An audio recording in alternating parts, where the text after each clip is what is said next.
Hey everyone, before we dive in, make sure to hit that subscribe button for more real life, emotionally intense stories. And don't forget to share your thoughts in the comments.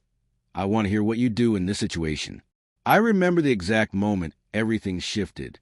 It was a Saturday afternoon, the kind that usually drifts lazily between the sunlight spilling through our kitchen window and the smell of coffee lingering in the air. But that day, something in the room fell off. I can't explain it. Just a subtle tension in the way she moved, the way her fingers traced the rim of her mug. She noticed me smiling. I was trying to mask my suspicion, pretending everything was normal. We were supposed to be celebrating something small. Our anniversary wasn't for another month, but she'd made pancakes, insisting it was because today feels right. I smiled at her, warm, genuine, but then she leaned in slightly, her eyes narrowing. "So, what would you do if I were pregnant?" she asked, almost teasing, almost nervous. Her words hit me like ice. I froze. I felt the smile stick halfway across my face, unsure whether I should laugh, panic, or cry. The room went quiet, every small sound amplified. The ticking of the clock, the distant hum of traffic outside, even my own heartbeat hammering in my ears. I don't know. I finally said, my voice trembling more than I wanted to admit. And maybe that was it. That hesitation.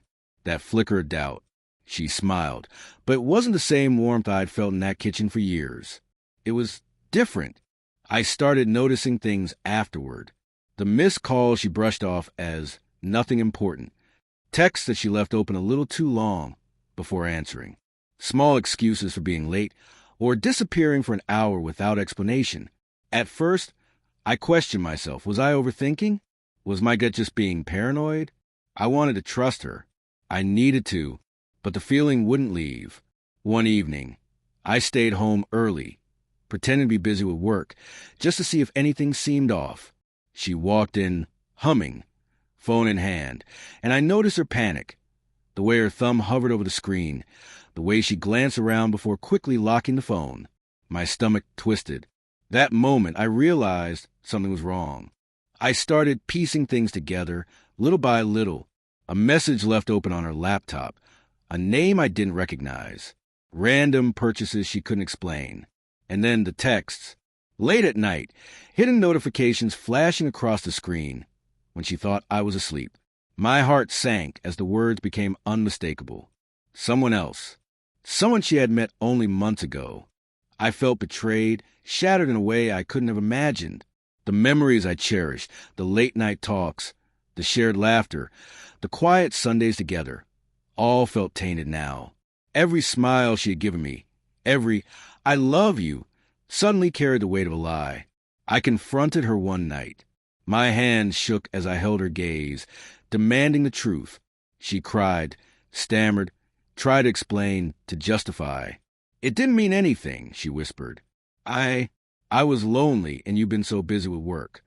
I wanted to scream, to shake her, to make her understand what she'd done. But instead, I felt a strange calm. Not acceptance, never that, but clarity.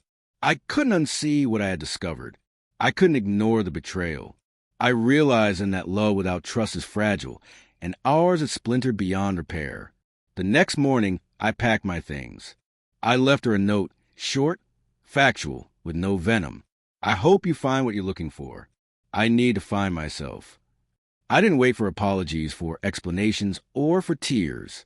I just left. Walking away was painful, every step heavy with memories and heartbreak. But as I drove the quiet streets, I felt the first stirrings of freedom, the first real sense of self-respect in months. The betrayal had hurt, but it had also given me clarity. Some people, some love, cannot be repaired, and try to hold on to them only corrodes your own soul. I think about her sometimes, not with bitterness, but with quiet understanding.